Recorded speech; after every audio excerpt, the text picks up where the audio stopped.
What's up, guys? Today I'm going to be telling you why I chose Android over iOS. Now let me say before I start that I'm not going to say that one's better than the other. This is not going to be a biased video. I'm just giving you my personal preferences. So let's go ahead and get started.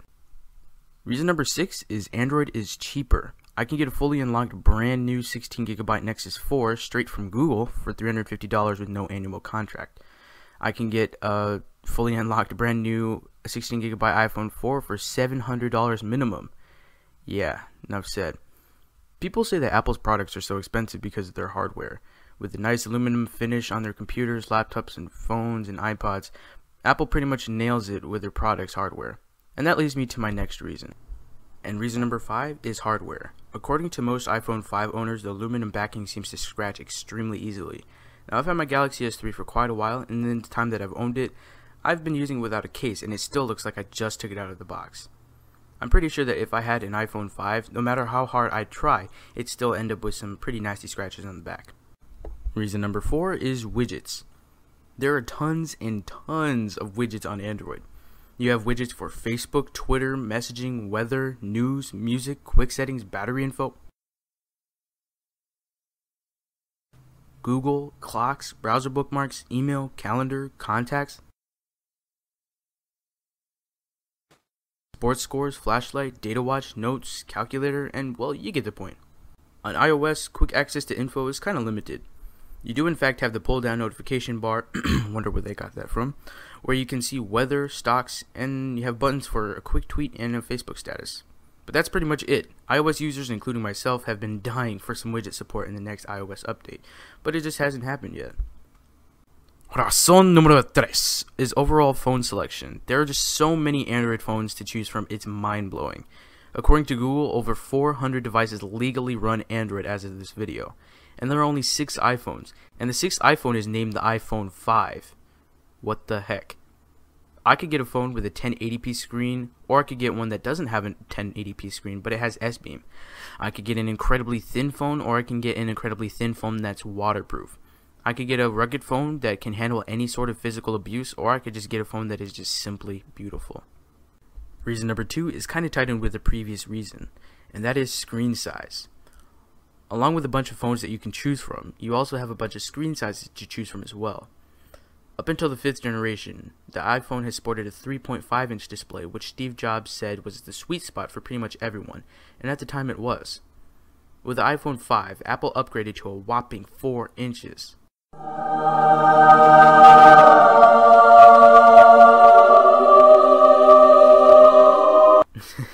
For a lot of people that's perfect, others like me find that it's just too small.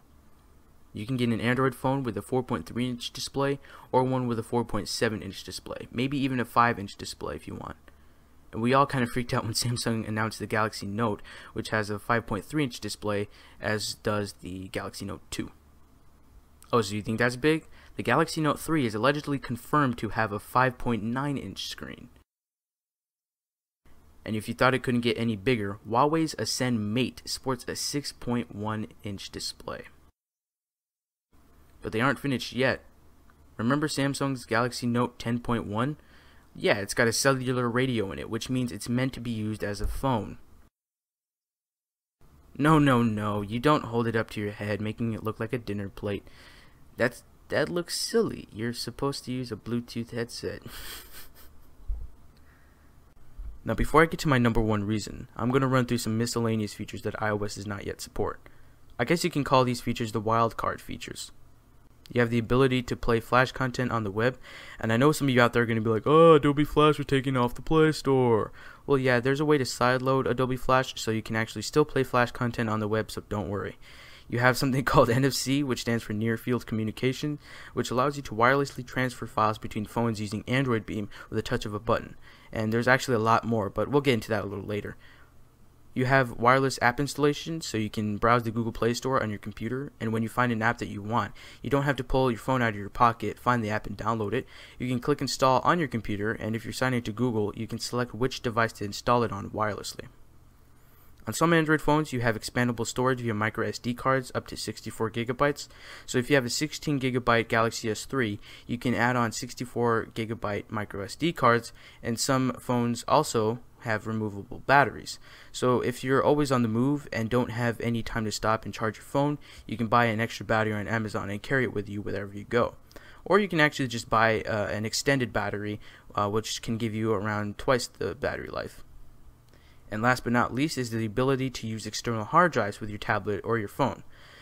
So if you do not have support for microSD cards and you have a phone like the Nexus 4, you can buy a certain adapter which allows you to plug in external hard drives into your phone for even more memory. And we're now at reason number 1, which is, yep, you guessed it, customization.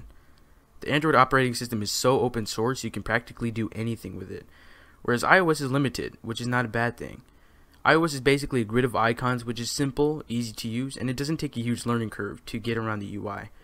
It's so simple, all my baby cousins know how to use it. Seriously. But like I said, Android is open source.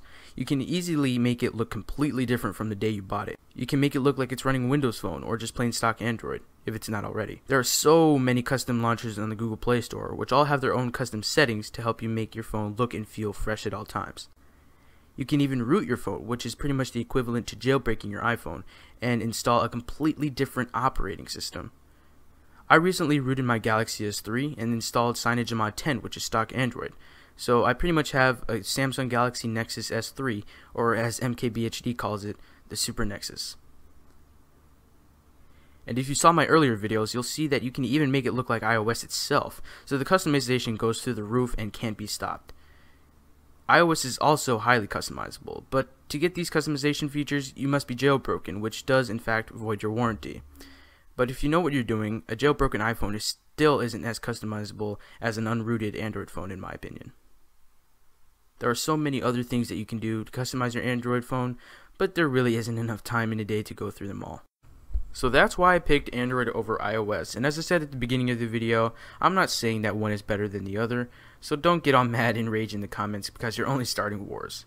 So thank you guys for watching, hope you enjoyed the video, like and favorite if you did, and subscribe for more videos like this, it really helps. Also follow me on Twitter at EASport23. Anyway, I'll catch you guys later. Peace.